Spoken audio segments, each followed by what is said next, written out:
Hello everyone. आज हम simple past tense के बारे में जानेंगे।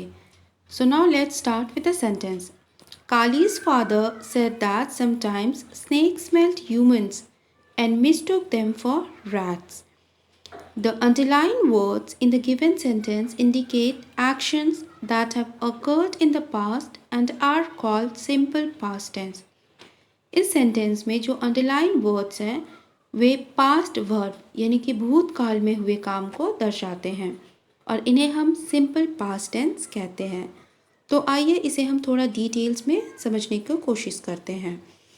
Simple past tense refers to event that have happened in the past.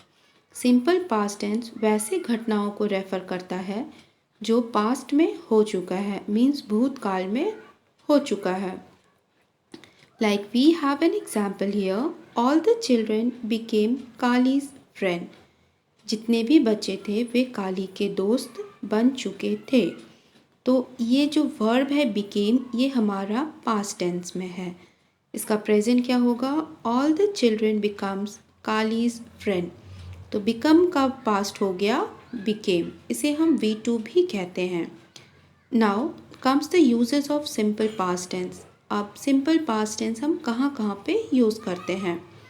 सबसे फर्स्ट है for actions that happened consequently in the past which means one after the other in a short time. जब past में थोड़ा रुक के दो actions होता है तो दोनों वर्ड जो है वो पास्ट में हम यूज़ करते हैं। Like here we have an example, he had caught over 100 cobras this monsoon and brought many good things for the family. Here, two actions are going on, but there is a short duration between the two.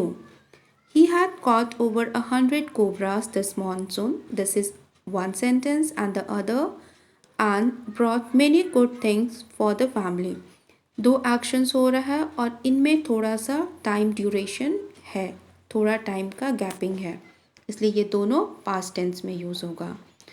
Now again to express past habits, that means past में हुए किसी आदत को दर्शाने के लिए हम past tense का यूज़ करते हैं। We have an example again, when Kali went snake catching with his father his legs work like machine. जब काली अपने पिता के साथ सांप पकड़ने जाता था तो उसका पैर मशीन की तरह काम करते थे। तो ये जो है पास्ट का हैबिट है। Again when an action started in the past while another was ongoing. जब कोई काम पास्ट में स्टार्ट हुआ था जबकि दूसरा काम उस समय चल रहा था, तो यहाँ पे होता है एक पास्ट और दूसरा कंटिन्यूअस में आता है। We have again an example here, Kali reached the school gate as the bell was ringing.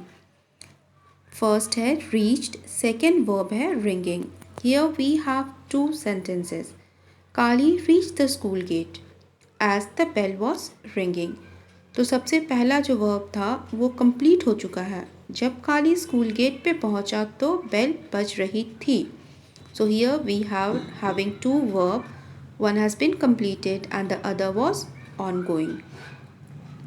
Now comes how we can change simple present into simple past. For regular verbs, we add ed to the root form of the verb or just t if the root form already ends in e. किस regular verb में हम ed लगाते हैं या फिर simple d लगा के भी हम उसको एंड कर सकते हैं। लाइक प्ले बन जाता है ed लगा के प्लेड, वॉक ed लगा के बन गया walked. The teacher walked back to his desk. Teacher जो है वो अपने डेस्क की तरफ चले जाते हैं। तो यहाँ पे वॉकड जो वर्ब है वो हो गया हमारा V2। वॉक में ed लगा के हम इसको वॉकड बना दिए।